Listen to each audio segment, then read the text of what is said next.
ನಮಸ್ಕಾರ ಎಲ್ರಿಗೂ. ನಾನು ರಮೇಶ್ ಜಗತ್ ಮೈಸೂರು.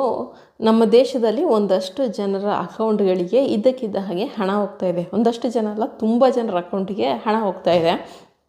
ಹಣ ಬಂದಿರೋ ಥರ ಮೆಸೇಜ್ ಕೂಡ ಬರ್ತಾ ಇದೆ. 2,000 ಆಗಿರ್ಬೋದು, 4,000 ಆಗಿರ್ಬೋದು, 3,000 ಆಗಿರ್ಬೋದು, 1,500 ಆಗಿರ್ಬೋದು, 5,000 ಆಗಿರ್ಬೋದು. ಈ ರೀತಿ ನಮ್ಮ ಒಂದು ಅಕೌಂಟ್ಗೆ ಹಣ ಬಂದಿದೆ ಅಂತ ಅಂದ್ಬಿಟ್ಟು ಮೆಸೇಜ್ಗಳು ಬರ್ತಾಯಿದೆ. ನಿಮಗೂ ಸಾಮಾನ್ಯ ಒಂದಷ್ಟು ಜನರಿಗೆ ಬಂದಿರ್ಬೋದೇನೋ, ವಿಡಿಯೋ ನೋಡ್ತಾ ಇರೋವಂಥವ್ರಿಗೆ. ಆ ರೀತಿ ಹಣ ಬಂದಾಗ ನಾವು ಯೂಶ್ವಲಿ ಏನು ಮಾಡ್ತೀವಿ, ಹೋಗಿ ಬ್ಯಾಲೆನ್ಸ್ ಯಾರಪ್ಪ ಕಳಿಸಿದ್ದಾರೆ ಅಮೌಂಟು ಅಂತ ಅಂದ್ಬಿಟ್ಟು, ಅಥವಾ ಯಾರೋ ಬರಬೇಕಾಗಿರೋದೇನಾದರೂ ಇದ್ದಿದ್ರೂ ಕೂಡ ಬಂದಿದೆ ಅಂತ ಅಂದ್ಬಿಟ್ಟು ತಕ್ಷಣ ಏನು ಮಾಡ್ತೀವಿ, ಹೋಗಿ ಅಕೌಂಟ್ನಲ್ಲಿ ಫೋನ್ಪೇಯಲ್ಲೋ, ಗೂಗಲ್ ಪೇಯಲ್ಲೋ, ಅಥವಾ ಇನ್ನೊಂದು ಯಾವುದೋ ಅಪ್ಲಿಕೇಶನಲ್ಲಿ, ಬ್ಯಾಂಕಿಂಗ್ ಅಪ್ಲಿಕೇಶನಲ್ಲಿ ಹೋಗ್ಬಿಟ್ಟು ಅಕೌಂಟಲ್ಲಿ ಬ್ಯಾಲೆನ್ಸನ್ನು ಚೆಕ್ ಮಾಡ್ಕೋತೀವಿ. ಆ ರೀತಿ ಮಾಡೋದೇ ಈಗ ದೊಡ್ಡ ಒಂದು ಸ್ಕ್ಯಾಮ್ ಆಗಿದೆ. ದಯವಿಟ್ಟು ಆ ರೀತಿ ಎಲ್ಲ ನಿಮಗೆ ಮೆಸೇಜ್ ಬಂದಾಗ ಹೋಗಿ ಡೈರೆಕ್ಟಾಗಿ ನಿಮ್ಮ ಒಂದು ಬ್ಯಾಲೆನ್ಸ್ನ ಚೆಕ್ ಮಾಡೋದಕ್ಕೆ ಹೋಗಬೇಡಿ. ಏನಾಗ್ತಿದೆ ಅಂತಂದರೆ, ಇದನ್ನು ಬಂದು ಜಂಪ್ ಡೆಪಾಸಿಟ್ ಸ್ಕ್ಯಾಮ್ ಅಂತ ಹೇಳ್ತಾರೆ. ಈ ಒಂದು jump deposit scam all over India ಸಿಕ್ಕಾಬಿಟ್ಟೆ ಹೆಚ್ಚಾಗಿ ನಡೀತಾ ಇದೆ. ಆನ್ಲೈನಲ್ಲಿ ಒಂದಾದ್ಮೇಲೆ ಒಂದೊಂದು ರೀತಿಯಾಗಿ ಮಾಡ್ತಾಯಿದ್ದಾರೆ. ವಿಚಾರಗಳು ಗೊತ್ತಾಗ್ತಿದ್ದಂಗೆ ನಾವೆಲ್ಲ ಅದನ್ನು ನೆಗ್ಲೆಕ್ಟ್ ಮಾಡೋದಕ್ಕೆ ಶುರು ಆಡಿದ್ಮೇಲೆ, ಮುಂಚೆ ಎಲ್ಲ OTP ಕೇಳೋವಂಥದ್ದಾಗಿರ್ಬೋದು, ಅಥವಾ ಬ್ಯಾಂಕ್ ಕಡೆಯಿಂದ ಫೋನ್ ಇದು ನಿಮ್ಮ KYC ಅಪ್ಡೇಟ್ ಮಾಡಿಸಿ ಅಂತ ಬರ್ತಿತ್ತು. ಆಗ OTPಯನ್ನು ಕೇಳ್ತಾಯಿದ್ರು. ಅದ್ರ ಮೇಲೆ AI ಮೂಲಕ ಕೂಡ ಹಣ ವಾಯ್ಸನ್ನು ರೆಕಗ್ನೈಸ್ ಮಾಡಿಕೊಂಡು ನಮ್ಮ ಅಮ್ಮನೋ ತಂದೆನೋ ಅಥವಾ ಇನ್ಯಾರೋ ಸಂಬಂಧಿಕರ ವಾಯ್ಸಲ್ಲಿ ಫೋನ್ ಮಾಡಿ ಅಕೌಂಟಿಗೆ ಹಣ ಹಾಕ್ಸ್ಕೊಳ್ಳೋಂತಹ ಸ್ಕ್ಯಾಮ್ ಆಯಿತು. ಅದಾದ ನಂತರ ನಿಮ್ಮ ಹೆಸರಲ್ಲಿ ಏನೋ ಇಷ್ಟು ಹಣ ಸಿಕ್ಕಿದೆ, ಸೊ ನಾವು IT ಡಿಪಾರ್ಟ್ಮೆಂಟ್, ಆ ಡಿಪಾರ್ಟ್ಮೆಂಟ್, ಈ ಡಿಪಾರ್ಟ್ಮೆಂಟ್ ಅಂತ ಅಂದ್ಬಿಟ್ಟು ಹಣ ಕಿತ್ತಿದ್ದಾಯಿತು. ಅದಾದಮೇಲೆ ವಾಟ್ಸಪ್ಪಲ್ಲಿ ವಿಡಿಯೋ ಕಾಲ್ ಮೂಲಕ ಅದು ಕೆಟ್ಟದಾಗಿ ವಿಡಿಯೋ ಶೋ ಮಾಡಿಬಿಟ್ಟು ಬ್ಲ್ಯಾಕ್ ಮೇಲ್ ಮಾಡಿ ಅದು ಹಣ ಕಿತ್ತಿದ್ದಾಯಿತು. ಈಗ ಹೊಸ ರೀತಿಯಾಗಿ ಒಂದು ಸ್ಕ್ಯಾಮ್ ಇದು. ಇದನ್ನು ಒಂದು ಜಂಪ್ ಡೆಪಾಸಿಟ್ ಸ್ಕ್ಯಾಮ್ ಅಂತ ಹೇಳ್ತಾರೆ.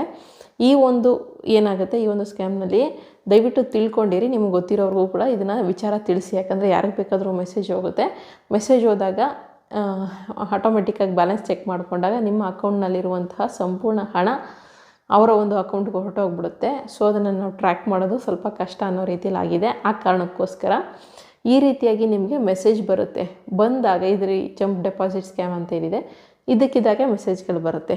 ಆಗ ನಿಮಗೆ ಅದು ಅನ್ನೋನು ಅಂತ ಗೊತ್ತಾಗುತ್ತೆ. ಯಾಕಂದರೆ ನಿಮ್ಗೆ ಯಾವುದೋ ಹಣ ಬರೋ ಅಂಥದ್ದು ಇರೋದಿಲ್ಲ. ಬರೋ ಅಂಥದ್ದು ಇದ್ರೂ ಕೂಡ ಏನು ಮಾಡಬೇಕಂದ್ರೆ, ತಕ್ಷಣ ಹೋಗ್ಬಿಟ್ಟು ನೀವು ಯಾವುದೇ ಕಾರಣಕ್ಕೂ ಬ್ಯಾಲೆನ್ಸನ್ನು ಚೆಕ್ ಮಾಡ್ಕೊಳಕ್ಕೆ ಹೋಗ್ಬಿಡಿ. ಯಾವುದೇ ಹಣ ನಿಮಗೆ ಬರಬೇಕಾದಂತಹ ಹಣ ಬಂದಿದ್ರೂ ಕೂಡ ನೀವು ತಕ್ಷಣ ಹೋಗಿ ಅಪ್ಲಿಕೇಶನ್ಸ್ಗಳಲ್ಲಿ ನಿಮ್ಮ ಒಂದು ಬ್ಯಾಲೆನ್ಸನ್ನು ಚೆಕ್ ಮಾಡ್ಕೊಳಕ್ಕೆ ಹೋಗಬೇಡಿ. ಬ್ಯಾಲೆನ್ಸ್ ಚೆಕ್ ಮಾಡುವಾಗ UPI ಪಿನ್ ಹಾಕಿರ್ತಿರಲ್ಲ, ಅವ್ರು ಆಲ್ರೆಡಿ ನಿಮ್ಮ ಒಂದು ಹಣಕ್ಕೆ ರಿಕ್ವೆಸ್ಟ್ ಮಾಡಿರ್ತಾರೆ. ರಿಕ್ವೆಸ್ಟ್ ಮಾಡಿದಾಗ ನೀವು ಅಲ್ಲಿ UPI ಪಿನ್ ಹಾಕಿದ ತಕ್ಷಣ ನಿಮ್ಮ ಒಂದು ಅಕೌಂಟ್ನಲ್ಲಿರುವಂತಹ ಹಣ ಸಂಪೂರ್ಣವಾಗಿ ಅವರ ಅಕೌಂಟ್ಗೆ ಹೋಗಿಬಿಡುತ್ತೆ. ಹಾಗಿದ್ರೆ ಏನು ಮಾಡಬೇಕು ಈ ರೀತಿ ಎಲ್ಲ ಮೆಸೇಜ್ ಬಂದಾಗ ಅಂತಂದರೆ, ನೀವೇನು ಮಾಡಬೇಕು, ಬ್ಯಾಲೆನ್ಸ್ ಚೆಕ್ ಮಾಡೋದಕ್ಕಿಂತ ಮುಂಚೆ UPI ಪಿನ್ ಏನನ್ನು ಕೊಡ್ತೀರಲ್ಲ, ಅದನ್ನು ರಾಂಗ್ ಪಿನ್ನನ್ನು ಕೊಡಿ. ತಪ್ಪಾಗಿ ಕೊಡಿ ಅಷ್ಟೇ, ಇನ್ನೇನು ಮಾಡೋಕ್ಕೆ ಹೋಗಬೇಡಿ.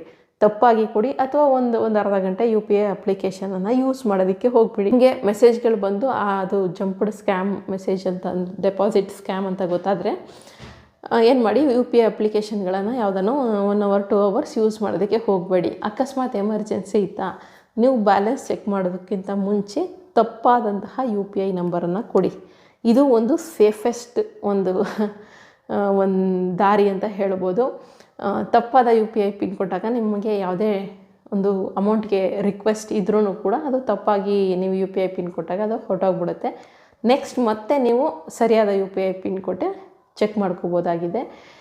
ಅದಕ್ಕೂ ಮೇಲೆ ಆ ರೀತಿ ಸ್ಕ್ಯಾಮ್ ಏನು ಮೆಸೇಜ್ಗಳೆಲ್ಲ ಬರುತ್ತೆ ನೋಡಿ, ನೀವೇನಾದರೂ ಸರಿಯಾದ UPI ಪಿನ್ ಕೊಟ್ಬಿಟ್ಟಿದ್ರೂ ಕೂಡ ನಿಮ್ಮ ಅಕೌಂಟಿಂದ ಹಣ ಹೋಗ್ಬಿಟ್ಟಿದ್ರೆ ತಕ್ಷಣ ನಿಮ್ಮ ಒಂದು ಬ್ಯಾಂಕನ್ನು ಕಾಂಟ್ಯಾಕ್ಟ್ ಮಾಡಿ ನಿಮ್ಮ ಒಂದು ಹಣವನ್ನು ವಾಪಸ್ ತೊಗೋಬೋದು. ಅಥವಾ ನೀವು ಸೈಬರ್ ಕ್ರೈಮ್ ಪೊಲೀಸ್ ಸ್ಟೇಷನ್ ಏನಿದೆ, ಹೆಲ್ಪ್ಲೈನ್ ನಂಬರ್ಗೂ ಕೂಡ ಕಾಲ್ ಮಾಡ್ಬೋದು. ಬಟ್ ಅದಕ್ಕೆ ಕಾಲ್ ಮಾಡಿದ್ರೆ ಸರಿಯಾಗಿ ರೆಸ್ಪಾನ್ಸ್ ಮಾಡ್ತಾರೆ ಅಂತ ಅಂದ್ಬಿಟ್ಟು, ಅಂದರೆ ತಕ್ಷಣ ರೆಸ್ಪಾನ್ಸ್ ಮಾಡ್ತಾರೆ ಅಂತ ಅಂದ್ಬಿಟ್ಟು ಹೇಳಲಿಕ್ಕಾಗಲ್ಲ. ನಿಮ್ಮ ಒಂದು ಬ್ರ್ಯಾಂಚ್ನ ಇಮಿಡಿಯೇಟಾಗಿ ಕಾಂಟ್ಯಾಕ್ಟ್ ಮಾಡಿ, ಅಥವಾ ಹತ್ತಿರದಲ್ಲಿರುವಂಥ ಸೈಬರ್ ಪೊಲೀಸ್ ಠಾಣೆಯನ್ನು ಕಾಂಟ್ಯಾಕ್ಟ್ ಮಾಡ್ಬೋದಾಗಿದೆ. ಅದಕ್ಕಿಂತ ಬೆಟರ್ ಮೋಸ ಹೋಗದ ರೀತಿಯಲ್ಲಿ ಎಚ್ಚರಿಕೆಯಾಗಿ ಇರೋದು ಒಳ್ಳೆಯದು. ಇದು ವಿಪರೀತ ಆಗ್ತಾಯಿದೆ, ಆಲ್ ಓವರ್ ಇಂಡಿಯಾ ಆಗ್ತಾಯಿದೆ. ಇದು ಗೊತ್ತಾಗೋದೇ ಇಲ್ಲ, ವಿಚಾರ ಗೊತ್ತಿಲ್ಲ ಅಂತಂದರೆ ನಾವು ಬ್ಯಾಲೆನ್ಸ್ ಈಸಿಯಾಗಿ ಚೆಕ್ ಮಾಡಿಬಿಡ್ತೀವಿ. ಮೆಸೇಜ್ ಬಂದಿದ್ದರೆ ಈಗ ನಾವಾದರೂ ಅಷ್ಟೇ ವಿಚಾರ ಗೊತ್ತಿರೋದ್ರಿಂದ ಚೆಕ್ ಮಾಡೋದಿಲ್ಲ. ವಿಚಾರ ಗೊತ್ತಿಲ್ಲ ಅಂತಂದರೆ ತಕ್ಷಣ ಹೋಗಿ ಚೆಕ್ ಮಾಡಿಬಿಡ್ತೀವಿ. ಅದಕ್ಕೆ ನಿಮಗೆ ವಿಚಾರವನ್ನು ತಿಳಿಸ್ತಾ ಇರೋವಂಥದ್ದು. ಸೊ ಯಾವುದೇ ನಿಮಗೆ ಅಮೌಂಟು ಕ್ರೆಡಿಟ್ ಆಗಿದೆ ಅಂತ ಅಂದ್ಬಿಟ್ಟು ಬ್ಯಾಕ್ ಟು ಬ್ಯಾಕ್ ಮೆಸೇಜ್ ಬರೋವಂಥದ್ದಾಗಲಿ ಅಥವಾ ಅನ್ನೋನ್ ಸೋರ್ಸಿಂದ ಅಮೌಂಟ್ ಬಂದಿದೆ ಅಂತ ಮೆಸೇಜ್ ಬಂದಿರೋವಂಥದ್ದಾಗಲಿ, ಆ ರೀತಿ ಯಾವುದೇ ಮೆಸೇಜ್ ಬಂದರೂ ಕೂಡ ನೀವು ತಲೆ ಕೆಡಿಸ್ಕೊಳ್ಳೋಕೆ ಹೋಗಬೇಡಿ. 1-2 ಅವರ್ ನೀವು UPI ಅಪ್ಲಿಕೇಶನನ್ನು ಯೂಸ್ ಮಾಡಬೇಡಿ. ಅದಕ್ಕೂ ಮೀರಿ ಎಮರ್ಜೆನ್ಸಿಯಾಗಿ ಯೂಸ್ ಮಾಡಬೇಕು ಅಂದರೆ ರಾಂಗ್ ಪಿನ್ ನಂಬರನ್ನು ಕೊಟ್ಟು ನೀವು ಯೂಸ್ ಮಾಡಿ ಅಷ್ಟೇ. ಇದು ಬಂದು ಜಂಪ್ ಡೆಪಾಸಿಟ್ ಸ್ಕ್ಯಾಮ್ ಅಂತ ಅಂದ್ಬಿಟ್ಟು ನೀವು ತಿಳ್ಕೊಂಡಿರಿ, ನಿಮ್ಮ ಕುಟುಂಬದವ್ರಿಗೂ ತಿಳಿಸಿ. ಹಾಗೆ ಯಾರಿಗಾದ್ರೂ ನಿಮ್ಗೆ ಗೊತ್ತಿರೋವಂಥವ್ರಿಗೆ, ಇದ್ರ ಬಗ್ಗೆ ಎಲ್ಲ ಮಾಹಿತಿ ಇಲ್ಲ ಅನ್ನೋರಿಗೆ, ಅಕೌಂಟ್ ಟ್ರಾನ್ಸಾಕ್ಷನ್ ಎಲ್ಲ ಮಾಡ್ತಿರೋವಂಥವ್ರಿಗೆ ಈ ವಿಚಾರವನ್ನು ತಿಳಿಸಿ ಅಂತ ಕೇಳ್ಕೊತೀನಿ. ಸೇಫ್ ಆಗಿರಿ, ಟೆಕ್ನಾಲಜಿಯನ್ನು ಒಳ್ಳೆಯದಕ್ಕೆ ಯೂಸ್ ಮಾಡ್ಕೊಳ್ಳೋಣ.